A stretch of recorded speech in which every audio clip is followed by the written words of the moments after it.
This is Elon Musk, Tesla's co-founder and CEO. Elon is an inventor and a maverick entrepreneur, one of America's youngest billionaires. ये Musk भैया जब से आए हैं तब से इन्होंने दुनिया में आतंक मचा रखा है। साला ऐसा काम उठाते हैं जो कोई उठाने की हिम्मत नहीं करता, लेकिन इसको ही कहते हैं लॉन्ग विजनरी। लेकिन लॉन्ग विजनरी के साथ जब हम फायदा उठाने की कोशिश करते हैं तो भैया थोड़ा ध्यान रखना, क्योंकि हमसे ज्यादा लंबा वो देखता है, हमसे ज्यादा लंबा वो समझता है, तभी वो इस कैटेगरी पे आके आज खड़ा हुआ है कि उसे एक विजनरी पर्सन माना जाता है। लेकिन कुछ दिन पहले एक न्यूज देखी थी कि इलॉन मस्क ने इंडिया में अपना इन्वेस्टमेंट करने की ठानी और साथ ही साथ हमारे प्राइम मिनिस्टर के साथ उन्होंने मीटिंग भी की। लेकिन सबसे बड़ी प्रॉब्लम यह है कि अब इलॉन भैया यहां नहीं आ रहे। अच्छा, क्यों नहीं आ रहे, किस लिए नहीं आ रहे और क्या वजह थी? मुझे क्या पता, मुझसे पूछे जा रही है बार बार। और उसके पीछे का रीजन कि क्या वजह थी कि इलॉन मस्क अब इंडिया में ज्यादा इंटरेस्ट नहीं दिखा रहे। मैं नहीं बताऊंगा। और ये इंटरेस्ट ना दिखाने के पीछे इलॉन मस्क का क्या फायदा है और इंडिया का क्या नुकसान, या मैं यूं कहूं कि भारत का क्या नुकसान।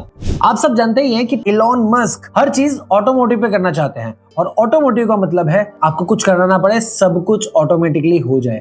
लेकिन उनके पास जो सबसे पॉजिटिव और सबसे ज्यादा प्रॉफिट देने वाली जो कंपनी है वो है टेस्ला। अब टेस्ला को लेकर इलॉन मस्क इंडिया आने वाले थे और इंडिया में वो अपनी फैक्ट्री लगाने वाले थे, लेकिन पता नहीं क्यों उनकी गाड़ी अचानक चाइना की तरफ मुड़ गई। और यही था सबसे बड़ा प्रॉब्लम जो इंडिया को अब फेस करना पड़ेगा। अब मुझे ये समझ में नहीं आ रहा कि हमारे पीएम इतने सारे लोगों को कन्विंस कर सकते हैं, उन्होंने इलॉन मस्क को कन्विंस क्यों नहीं किया? वो क्यों डाइवर्ट हो गए, इंडिया छोड़ के चाइना क्यों चले गए? सबसे बड़ी बात सोचने की ये थी। इस सज्जन को क्या तकलीफ है भाई? लेकिन कुछ आर्टिकल्स मैंने रिसर्च करते समय देखा तो सबसे बड़े बड़े क्वेश्चन जो थे वो ये थे कि इलॉन मस्क इंडिया छोड़ के चाइना क्यों गया। दूसरा, इलॉन मस्क को ऐसा क्यों लगा कि चाइना ज्यादा कैपेबल है इंडिया से उसकी कंपनी को आगे ले जाने के लिए। इसके अलावा ऐसी कौन सी गाड़ियां हैं जो सिर्फ टेस्ला बनाती है और कोई कंपनी बनाती ही नहीं है, या यूं कहा जाए कि उस टेक्नोलॉजी के पप्पा जो है वो इलॉन मस्क हैं।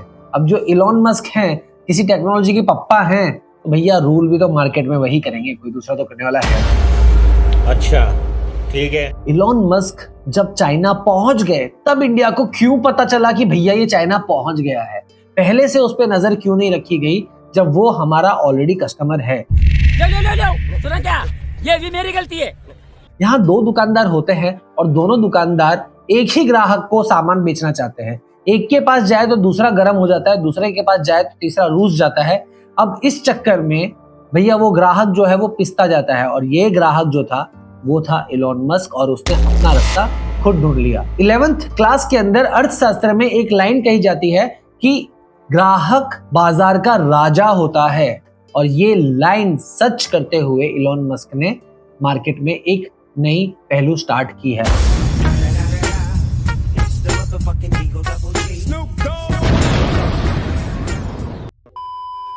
अब इलॉन मस्क अच्छा है या बुरा है भैया वो आप डिसाइड करो।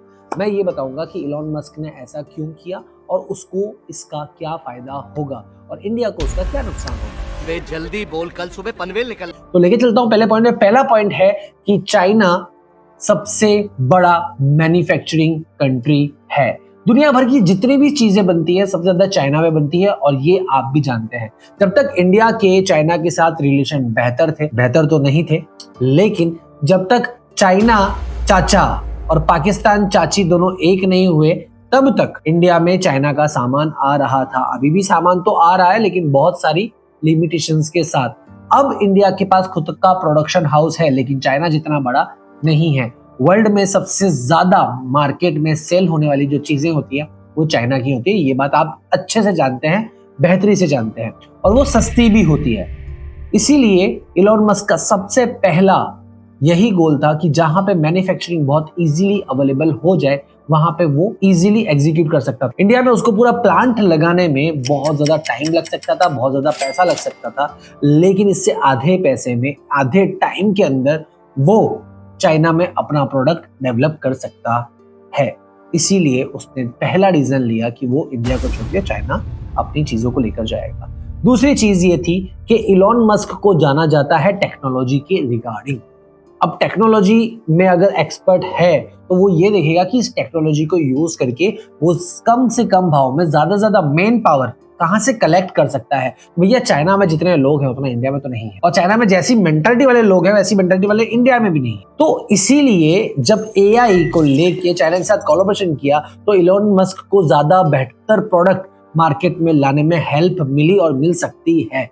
क्यों? क्योंकि उसे हार्डवेयर पे वर्क नहीं करना, उसे सिर्फ और सिर्फ आर्टिफिशियल पे वर्क करना है, जो कि इलॉन मस्क के बाएं हाथ का खेल है और आज तक की सारे हिस्ट्रीज में आप जान चुके हो। इसीलिए आपके पास क्या पावरफुल है और आपको कौन सी पावरफुल चीज मार्केट से कलेक्ट करनी है वो आपको पता होना चाहिए, तभी आप बिजनेस में एक लेवल पे आगे जा। तो ये था दूसरा पॉइंट। और तीसरा पॉइंट जो है वो ये है कि टेस्ला एक ऐसी कंपनी है जो सेल्फ ड्राइव कार बनाने के लिए ही बहुत ज्यादा फेमस है। अब जो कोई कंपनी सेल्फ ड्राइव के लिए फेमस है और जिस कंट्री में बिल्कुल ही सेल्फ ड्राइव कार है ही नहीं, तो उसके लिए सबसे बड़ा मार्केट क्या होगा? इंडिया में अभी भी सेल्फ ड्राइव कार चल तो रही है, लेकिन इतना बड़ा मार्केट नहीं है जितना बड़ा मार्केट चाइना के पास है। क्योंकि चाइना के पास सेल्फ ड्राइव टेक्नोलॉजी तो है, लेकिन एक्सपर्ट्स टेक्नोलॉजी नहीं है, और वो एक्सपर्ट्स टेक्नोलॉजी सिर्फ और सिर्फ इलॉन मस्क भैया दे सकते हैं। अब इलॉन मस्क इंडिया आए, उन्होंने पान मावा खाया और निकल लिए, यहाँ का खाना खाया, यहाँ की मेहमान नवाजी देखी और चल दिए।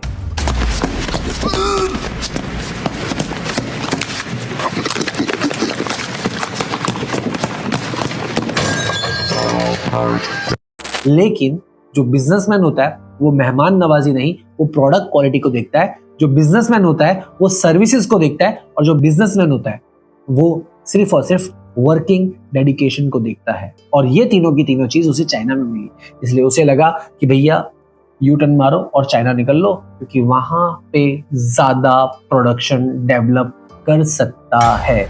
अब भैया किसी के भी मन में खोट तो आ ही जाएगी जब उसे ज्यादा पैसा दिखेगा, और जब ज्यादा पैसा दिखेगा तो भैया फायदा भी उसको ज्यादा होगा। हमको पैसा चाहिए। कमाल की बात तो यह है कि जब इलॉन मस्क चाइना पहुंच गए, उन्होंने बात कर ली, समझ लिया, उसके बाद अभी तक तो सिर्फ सेमी सेल्फ ड्राइव कार थी, लेकिन अब full self drive car market में आने वाली है। और ऐसा क्या हुआ कि उनकी खोपड़ी भिन्ना गई और उन्हें ये डिसीजन लेना पड़ा। Critics say you can't do this. Your answer to them is we're better.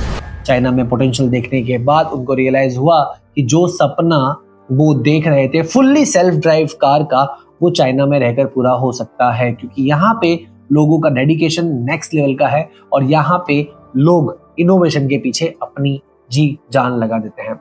महत्वपूर्ण बात यही है कि आपको अगर अपने बिजनेस को नेक्स्ट लेवल पे ले जाना है तो आपके लिए आपके पास राइट कैंडिडेट होना जरूरी है। अगर राइट कैंडिडेट होगा तभी तो भैया आप आगे जा पाओगे, तभी तो आप अपने बिजनेस को नेक्स्ट लेवल पे पहुंचा पाओगे। आप दूसरों का फायदा तब देख पाओगे जब पहले खुद का फायदा देखोगे, और खुद के फायदे के बाद दूसरे को आप किस तरीके से वो चीज इजीली पहुंचा सकते हो वो जरूरी है। इंडिया में अगर टेस्ला खुलता तो शायद इंडिया के लिए बहुत ज्यादा बेनिफिट होता, लेकिन अब बहुत ज्यादा नुकसान नहीं है। क्यों? क्योंकि जब वो आता बहुत सारे लोगों के लिए जॉब डेवलप्स होती, बहुत सारे लोगों के लिए रोजगार डेवलप होता, लेकिन अभी भी ज्यादा ग्रो करने की जरूरत है इंडिया में। एजुकेशन को ग्रो करने की जरूरत है इंडिया में, मेंटालिटी को और ज्यादा ग्रो करने की जरूरत है इंडिया में सर्विसेज को, क्योंकि जिस तरीके के रोड यहाँ पर हैं, टेस्ला भैया 2 दिन चलती और तीसरे दिन टूट के चूर हो जाती। पता चलता सिर्फ गैरेज में बच्चे खेल रहे हैं और डॉग्स, वो आपको पता ही है। सो ये था learning from the Elon Musk, और सीखना तो पड़ेगा भाई, अगर सीखोगे नहीं तो बिकोगे कैसे। इलॉन मस्क ने खुद को बनाया और खुद को बेचा, वो तभी बेच पाए जब उसने सीखा, और बिना सीखे आप कुछ बेच नहीं सकते। तो इलॉन मस्क को पता था कि उसे कहाँ जाना है और कहाँ नहीं। क्या आपको पता है? अगर अभी तक पता नहीं है तो पता करो, और ये पता करने के लिए आपको मेरे चैनल को सब्सक्राइब करना पड़ेगा, क्योंकि मेरे पास बहुत सारे ऐसे वीडियोस हैं जो खुद को पहचानने में आपकी हेल्प कर सकता है। लाइक करिए, शेयर करिए, कमेंट करना बिल्कुल मत भूलना कि आपको ये वीडियो कैसा लगा, और सब्सक्राइब कर दो यार, बहुत जरूरत है। मिलते हैं जल्दी अगले वीडियो में, बाय बाय।